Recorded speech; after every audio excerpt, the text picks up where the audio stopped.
अगर आपने मेरा पुराना वीडियो देखा होगा जो मैंने इन्फ्लेशन पे बनाया है, तो ये उसका कंटिन्यू सीरीज है। और अगर आपने नहीं देखा तो पहले आप वो देख लीजिए जो मैंने बहुत सिंपल लैंग्वेज में समझाया कि इन्फ्लेशन क्या होता है। अभी ये टॉपिक कंटिन्यू करते हैं कि मान लीजिए कि महंगाई तो बढ़ रही है और लोग सोचते होंगे कि भाई मुझे क्या करना है, महंगाई बढ़ रही है, मैं क्या कर सकता हूँ, बैंक में सेव वगैरह करके मेरे पास पैसे वगैरह हैं। तो जो बैंक में सेव कर रहा है एक्चुअल में उसको सबसे ज्यादा ध्यान देने की जरूरत है, बिकॉज जब इन्फ्लेशन बढ़ता रहेगा तो जैसे मैंने समझाया था कि पैसे की वैल्यू कम हो जाएगी, तो बैंक में सेव करने वालों को सबसे ज्यादा नुकसान है। कैसे, आइए देखते हैं। इन्फ्लेशन का मतलब क्या है कि इंक्रीज इन प्राइसेस, चीजों का रेट बढ़ रहा है, और fall in purchasing value of money, मतलब पैसे की जो खरीदने की ताकत है वो कमजोर होते जा रही है। अब देखिए कि एवरेज इन्फ्लेशन रेट, जो महंगाई बढ़ रही है साल ब साल, हर साल, तो कितने टक्के से बढ़ रही है। एक एवरेज आप गूगल भी कर सकते हैं, एवरेज इन्फ्लेशन रेट है लगभग 3 से लेके 8 के आसपास, और बहुत वर्स्ट सिनारियो में ऐसा होता है, वर्स्ट केसेस में, कि वो 8 से ऊपर भी चला जाता है।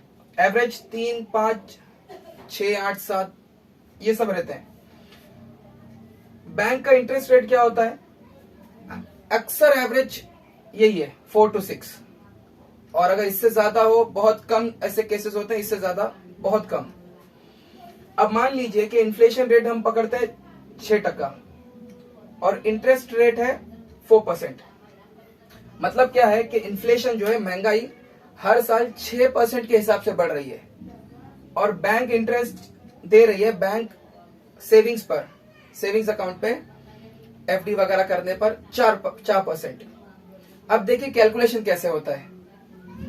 अगर मैं अब कोई भी बैंक में 1 लाख रुपए रखता हूं, और मान लीजिए कि इन्फ्लेशन रेट 6% है और इंटरेस्ट रेट 4%, तो इन्फ्लेशन, महंगाई 6% से बढ़ रही है, और इंटरेस्ट बैंक जो मुझे दे रही है, गवर्नमेंट दे रही है जो, वो कितना है, सिर्फ 4%।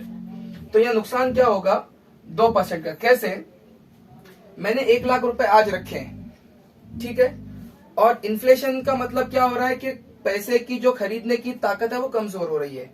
इसका मतलब ये हुआ, कितने टक्के से कमजोर हो रही है, 6% से, 6% से कमजोर हो रही है। मतलब क्या है कि 1 लाख रुपए मैंने रखे हुए, अब अगले साल तक 6% महंगाई बढ़ गई, तो 1 लाख रुपए कमजोर हो गए, कितने, 6% से।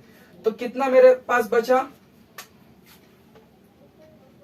1 lakh minus 6% is equals to 94,000, ठीक है।